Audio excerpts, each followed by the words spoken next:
Assalamu alaikum wa rahmatullahi wa sannu mu kuma da sake kasancewa da ku a yau a wani sabon bidiyo namu a kuma wannan channel namu mai albarka wato na Rami TV.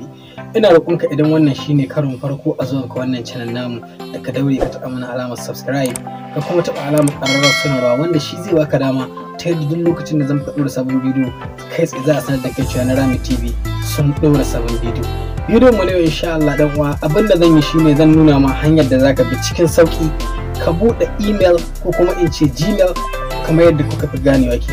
Yadda zaka bude email a cikin wayarka ta Android cikin sauki ba tare da ka sha wahala ba kuma ka ci gaba da amfani da abinka duk ranar da kake bukata zaka saka shi ka ci gaba da amfani da shi. Domin ganin hanyar da zaka bi ka bude email a cikin wayarka cikin sauki ba tare da ka sha wahala ba ka biyo mu a cikin wannan bidiyon.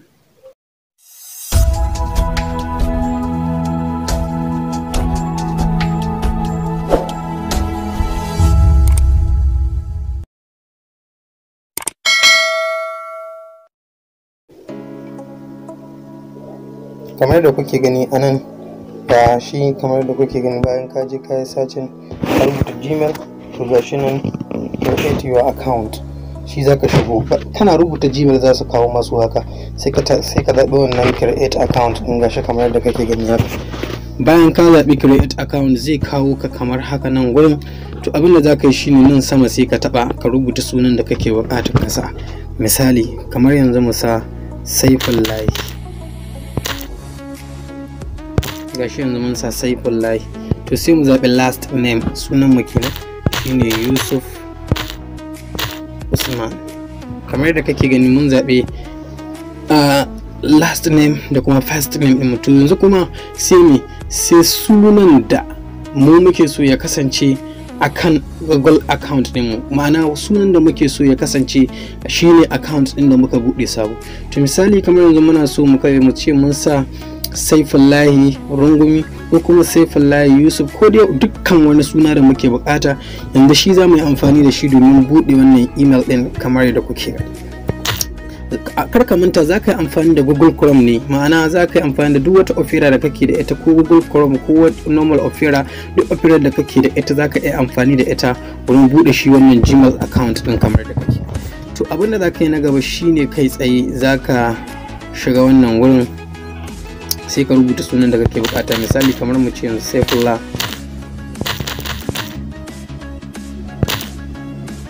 mu ce Saifullahi Rungumi, Saifullahi Rungumi at gmail.com. kaga shi kamar yadda ke gani Saifullahi Rungumi at gmail.com. yanzu misali sai mu zaɓi sunan da muke so ya kasance ko kuma mu sai mu zaɓi abin da muke so ya kasance mana a matsayin password namu. Yanzu misali bari mu zaɓa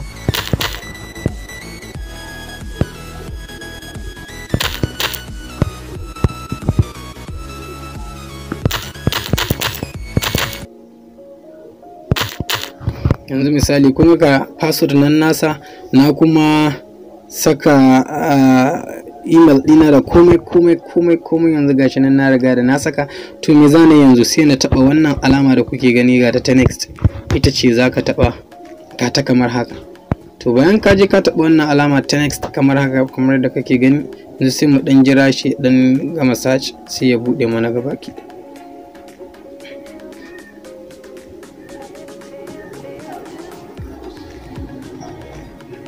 Don kamar da kake gani yanzu gashi ya bude mana.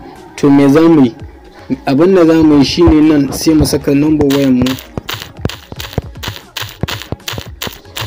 ga number waya na saka. To yanzu sai kuma date of birth sai mu ce 1995, sai kuma day sai mu ce the 11, sai mu zaɓi wata sai mu ce September, gender sai mu ce male. Ka kamar da kake gani bayan ka riga da ka gama cike waɗannan wuraren da ka gani duka sai ka cike su, kwanan watan da aka haife ka da shekara da kuma rana, sai kuma gender sai idan ki mace ce sai ka sa female, idan namiji ne sai ka sa male. To abin da zamu yi shine yanzu zamu sake taba wannan wurin da kake gani next, shine zamu taba sai mu taba next kamar haka dan jira shi sai ya wuce.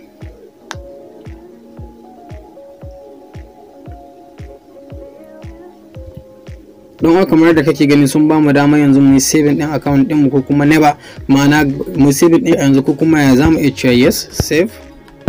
Sai mu je ƙasa mu taba wannan wurin da kake gani agree.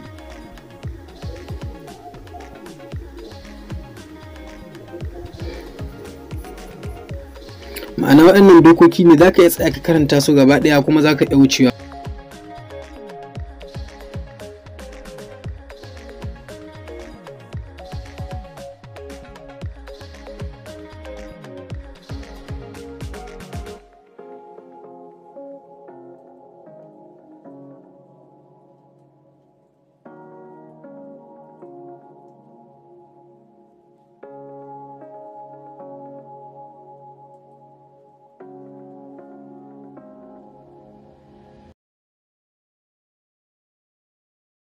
Da kuke gani yan uwa, a nan wannan bidiyo namu zo ƙarshe.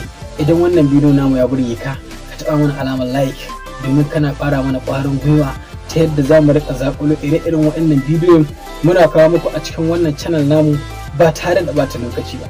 A nan nake cewa wassalamu alaikum wa rahmatullah.